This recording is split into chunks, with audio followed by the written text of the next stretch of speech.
Assalamualaikum warahmatullahi wabarakatuh. Perkenalkan, nama saya Wahyuli Ismail, MPM 020422111108, Fakultas Ekonomi dan Bisnis, Universitas Kairun, kelas 5A. Baik, saya di sini akan menjawab pertanyaan dari soal studi kelayakan bisnis. Soal pertama yaitu, apa tujuan utama studi kelayakan untuk perusahaan pengemasan ramah lingkungan?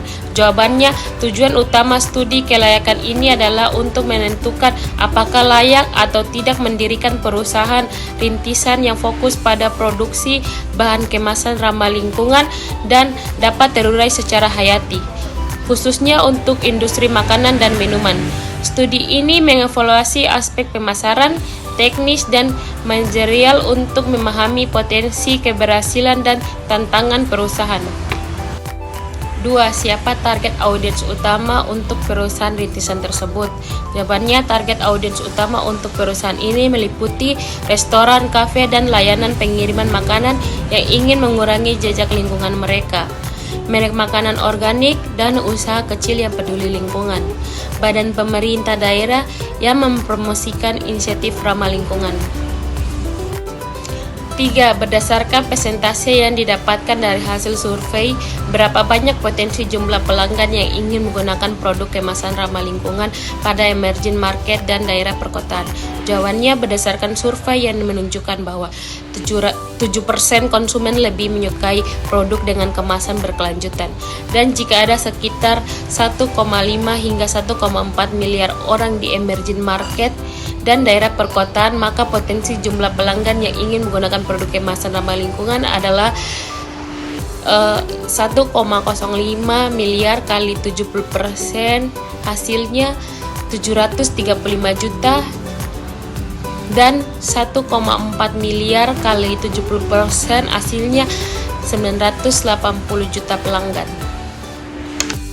4. Bagaimana perusahaan berencana untuk meningkatkan produksinya dan berapa kapasitas produk awalnya?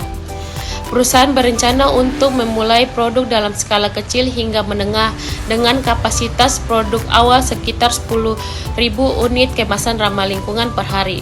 Produk akan ditingkatkan seiring pertumbuhan pemerintah, dimulai dengan produk standar seperti kotak makan, cangkir, dan peralatan makanan, dan kemudian berkembang ke produk yang lebih sesuaikan. 5. Manakah lokasi yang A. paling dekat dari pasar potensial, yaitu Bogor 40 km dari Jakarta, B. paling dekat dari bahan baku, yaitu Malang 30 km dari zona Agria Jawa Timur, C. paling murah biaya pekerjanya, yaitu Solo sekitar 2.500.000 per bulan, D. manakah lokasi yang Anda akan pilih?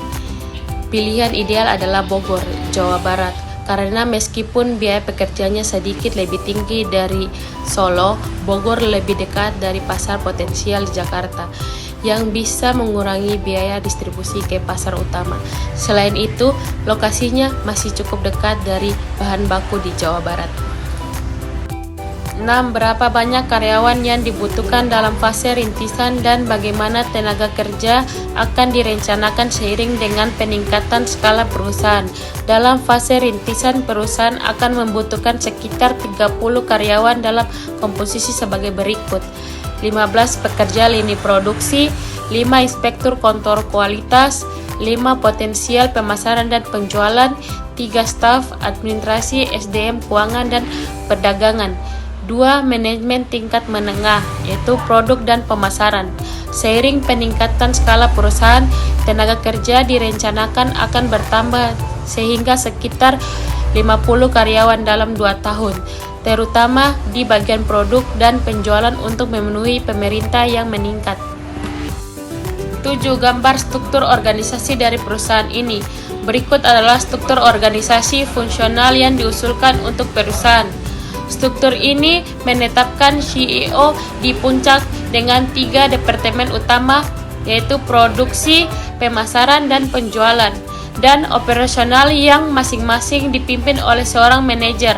Setiap departemen memiliki fungsi yang berstruktur untuk menjaga efisiensi dan kolaborasi dalam mencapai tujuan perusahaan.